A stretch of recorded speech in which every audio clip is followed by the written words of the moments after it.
CPM CM calculation.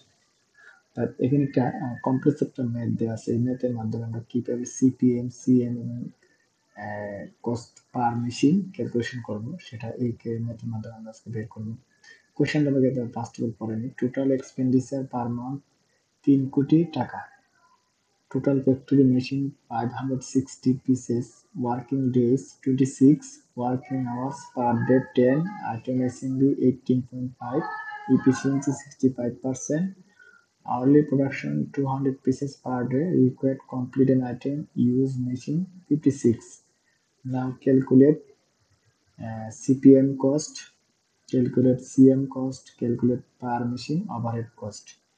So এই question থেকে আমরা পাইতেছি এক্সপেন্ডিচার হচ্ছে 3 কোটি, working days 26, working hours per day 10, SMB 18.5 আর efficiency 65%, hourly production 200, total machine 560।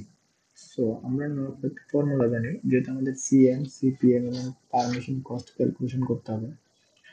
CPM এর ফর্মুলা হচ্ছে line cost divided by number of workers into working minute.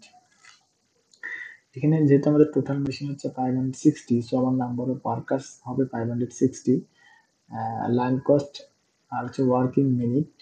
R CM এর ফর্মুলা হচ্ছে CM equal to CPM into SMB. যদি আমরা এখান থেকে CPM calculation করতে পারি তাহলে সিএম বের করতে পারবো, divide by efficiency.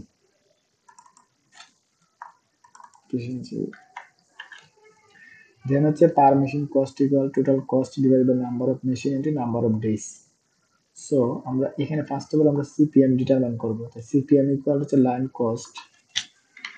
Line cost বলতে গেলে আমাদের টোটাল কস্টে বসাবো, কারণ আমাদের নির্দিষ্ট লাইন সংখ্যা দেওয়া নাই। সো আমরা টোটাল কস্টটাকে টোটাল ওয়ার্কারদের ডিভাইড করলে, বা যদি আমরা লাইন ওয়াইজ ক্যালকুলেশন করতেছি না, যদি আমরা লাইন মেনশন থাকতো 12 লাইন, পার লাইন ম্যান পাওয়ার 30, তাহলে আমরা লাইন কস্ট আলাদাভাবে ক্যালকুলেশন করতাম। যেহেতু আমাদের টোটাল কস্ট দেওয়া আছে আর টোটাল ম্যান পাওয়ারটা আমরা জানতে পারতেছি যেহেতু মেশিন সংখ্যা জানি।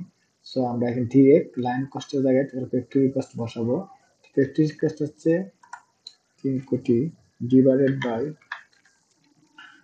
নাম্বার অফ ওয়ার্কার হচ্ছে 560 ইনটু আমাদের ওয়ার্কিং, যেহেতু মিনিট বের করতে হবে, দেন টোটাল মিনিট হচ্ছে ডেজ ইনটু হচ্ছে ওয়ার্কিং আওয়ার ইনটু হচ্ছে পার আওয়ার 60 মিনিট, 60 ইকুয়াল হচ্ছে 3.4341 হচ্ছে আমার পার মিনিট কস্ট, অর্থাৎ সিপিএম।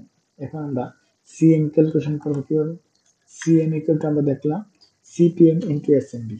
সো সিপিএম আমরা বের করে নিলাম 3.43 ইনটু এসএমবি, ওর কোয়েশনে দেওয়া আছে 18.5, divided by efficiency 65%।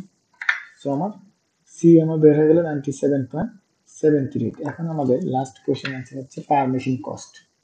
Total cost আমরা জানি, টোটাল কস্ট 3 কোটি টাকা divided by number of machine 560 into হচ্ছে নাম্বার অফ ডেজ 26 এন্টার। তাহলে আমার পার মেশিন কস্টে বের হয়ে গেল। তাহলে এই যে এখানে একটু জটিল একটা ম্যাথের মাধ্যমে আমরা সিএম সিপিএম এবং number of per machine cost calculation করতে পারতেছি। সেভাবে আমরা ম্যানগুলো প্র্যাকটিস করবো, তাহলে আমাদের ম্যাথমেটিক্যাল যে নলেজটা সেটা ইনক্রিজ হবে। বাট ক্যালকুলেশন বা থিওরিটিক্যাল নলেজের মধ্যে ম্যাথমেটিক্যাল নলেজ একটা ইম্পর্টেন্ট একটা পার্ট। সো সবাইকে এসব জানতে হবে আমাদের থিওরিটিক্যাল ভাবে স্ট্রং হওয়ার জন্য। সো সবাইকে ধন্যবাদ।